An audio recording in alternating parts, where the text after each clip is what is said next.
All right, let's get going on Genesis 48. All right, so Joseph has brought his family and they're living in the land of Goshen. He's made the Pharaoh super rich. He's also planted some seeds for a lot of the upper crust who have been pushed out of power because of these Hebrews to not like them even more than they don't already. But he's taking care of his people just as God had intended. And remember, it says in Egypt he will make them a great nation. So they are picking up knowledge I mean, a lot of the knowledge isn't necessarily good and it'll haunt them down the road as far as, other religions and things like that go. But as far as building a structure, a societal structure, and increasing their military force and all this stuff, this is what they learned to do in Egypt. In fact, a lot of historical evidence shows that, when they first come there, Egyptians never really had the Hebrews as slaves. Like the Bible says, according to Egyptians writing. But even if you read the Egyptian, their texts and stuff, it's just they're trying to make themselves sound good, is what it looks like. But they basically, this land of Goshen, they end up, after the famine, and the Hebrews are still there, and after Joseph and everything, they use the Hebrews in this land of Goshen as like a first line of defense against the tribes in the Canaan area, especially the Hittites and stuff like that. Like, these are formidable enemies, and now they have these people that's like a buffer between them. So they're learning and they're becoming quite powerful, and then eventually, the seeds that Joseph planted are of mistrust already there, and they see these people growing in number and wealth and in military force, and they start to change it over. They're like, all right, you guys, why don't you instead of working by military force and shepherding and stuff like that, we're gonna have you do labor now. So it's kind of more of like a I guess you don't have to call it slavery. They just slowly shifted over what they use these people for, until the point where the people had kind of forgotten what they're supposed to be there to do. But we'll get into that when we get into Exodus. Right now we're at Genesis 48. Sorry about that little tangent. Alright, and it came to pass, this is King James Version, verse 1, Genesis 48. And it came to pass that after these things, that one told Joseph, Behold, thy father is sick. And he took with him his 2 sons, Manasseh and Ephraim. And one told Jacob, and said, Behold, thy son Joseph cometh unto thee. And Israel strengthened himself, and sat up upon the bed. And Jacob said unto Joseph, God Almighty appeared unto me at Luz in the land of Canaan, and blessed me, and said unto me, Behold, I will make thee fruitful and multiply thee, and I will make of thee a multitude of people, and will give this land to thy seed after thee of an everlasting possession. And now thy 2 sons, Ephraim and Manasseh, which were born unto thee in the land of Egypt, behold, I came unto thee into Egypt, are mine as Reuben and Simeon, they shall be mine.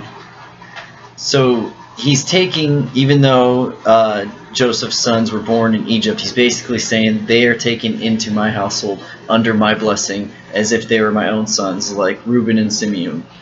So he's on his deathbed, basically. Joseph goes to see him, and is getting into him blessing, and basically adopting his Joseph's sons into the blessing. Because again, they were raised in this other culture by this other woman. Jacob didn't necessarily know much about him when he first got there. He's been there for a while, and I think it's 17 years or 11 years. So he's gotten to know them and sees that Joseph's raised them correctly and rightly, so that they're just men, righteous men. So he's saying, not only for my son love of Joseph, but because they've proven themselves, I'm going to take them into the blessing of the household. And we see that these sons later become part of the northern tribes and everything.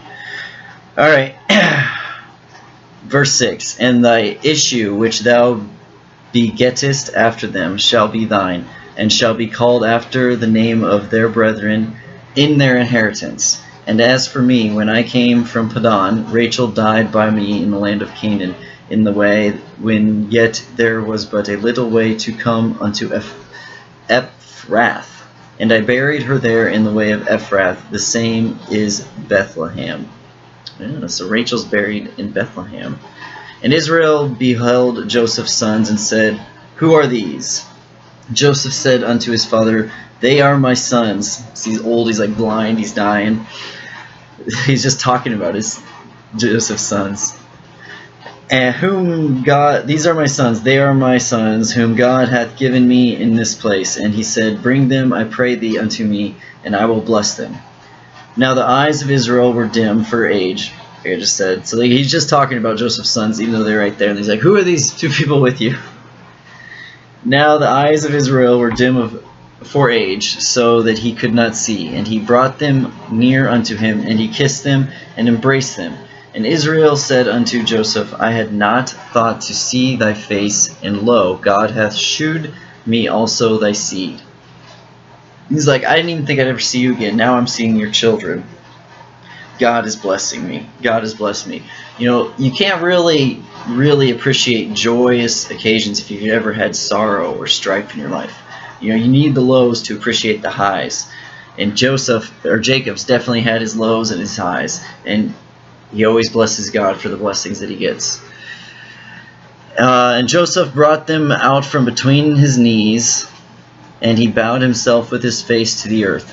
And Joseph took them both, Ephraim on his right knee, on his right hand toward Israel's left hand, and Manasseh in his left hand toward Israel's right hand, and brought them near unto him. And Israel stretched out his hand, and laid it upon Ephraim's head, who was the younger, and his left hand upon Manasseh's head, guiding his hands wittingly, for Manasseh was the firstborn.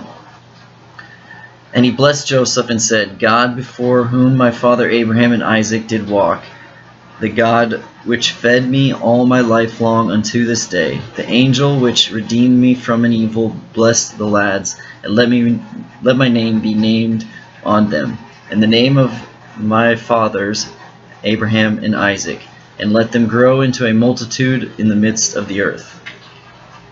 And when Joseph saw that his father laid his right hand upon the head of Ephraim, it displeased him, and he held up his father's hand to remove it from Ephraim's head unto Manasseh's head. And Joseph said unto his father, Not so, my father, for this is the firstborn. Put thy right hand upon his head. And his father refused, and said, I know it, my son, I know it. He also shall become a people, and he also shall be great. But truly his younger brother shall be greater than he, and his seed shall become a multitude of nations.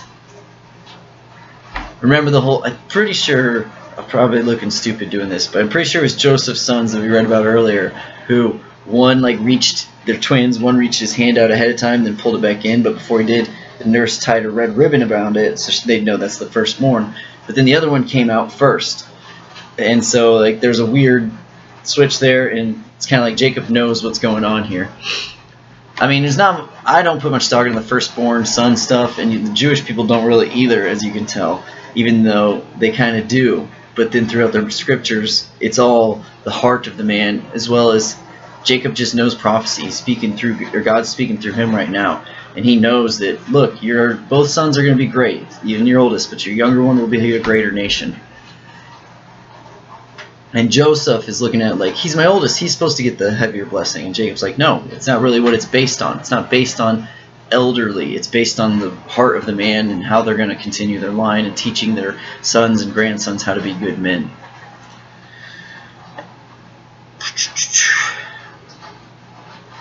Verse 20, And he blessed them that day, saying, In thee shall Israel bless, saying, God make thee as Ephraim and as Manasseh. And he set Ephraim before Manasseh. And Israel said unto Joseph, Behold, I die, but God shall be with you, and bring you again unto the land of your fathers. Moreover, I have given to thee one portion above thy brethren, which I took out of the hand of the Amorite with my sword and with my bow. So Joseph gets more inheritance than his brothers, because he's the favorite, of course, and kind of deserves it after everything his brothers did to him. And his sons get blessed by Jacob. Really, what's going on here, I mean, obviously I believe in the spiritual side of things of what's going on, but understand it this way. He's adopting the children into their line, into their inheritance from God, into being a people of Israel. See, if he hadn't done this, it'd be very easy down the line, because they're very obsessed with genealogies. The Benjamites and the Dan, tribe of Dan, all these people, you know, would have been like, no, you're Egyptian, you know, yeah, you're Joseph's son, but you were born of the Egyptian line. You're not one of us. You weren't one of us. You didn't grow up under Israel, under Jacob and everything. And so to put an end to that, make sure that doesn't happen, to snuff it out before it begins, Jacob takes them under his blessing. You know, your sons, Joseph, your sons are under our household from now on. You will always be a part of the Hebrew people. You will always be a part of Israel. And this reinforces the fact that Joseph wants to teach his children the way of their God, not the way of the Egyptian God. And it's going to reinforce in Manasseh and Ephraim the same thing, to do the same thing for their children. Because it's a moving experience, you know, to be, okay, this is who I am, this is my heritage, I need to stick true to this, I need to find out more about this. Because if Jacob hadn't done this, if he'd have shunned them off, then they never would have wanted to look into it. They would have felt kind of shunned off and, ugh, well, screw you then, sort of thing. So they would never have even looked into it, and wouldn't have raised their children thusly. So it's a necessary thing in order to show that you love and you belong. You know, was it Maslow has the hierarchy of needs that you need for a healthy life and to come to self-actualization. And one of them is, I think it's the third one, is loved and belonging. Can you understand how Ephraim and Manasseh might have felt this pull between two worlds, you know? Because their mother is the daughter of the high priestess of On in Egypt. So there's a whole other religion. And then their father, who's the second in all of Egypt behind Pharaoh, is a follower of this Hebrew god that the other Egyptians look kind of down upon, though.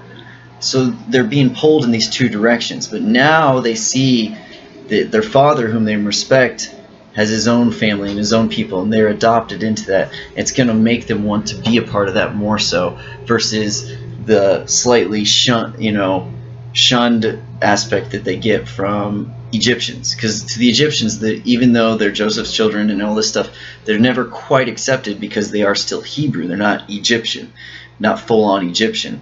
And now that the Hebrews could have done the same thing, like, you're not full-on Hebrew, so we're not going to accept you. But because Jacob says, no, I'm accepting you, you are part of my household, and this will not be a problem, it makes them want to be a part of that family even more so, because of, like I said, the sense of belonging that everyone yearns for. Now they have a sense of belonging. They have a home, a true home, and that's why their lines become great nations and are blessed by God, because they want to pursue the God of Abraham, Isaac, and Jacob, because that's the household that they've been brought into now and are accepted and loved in.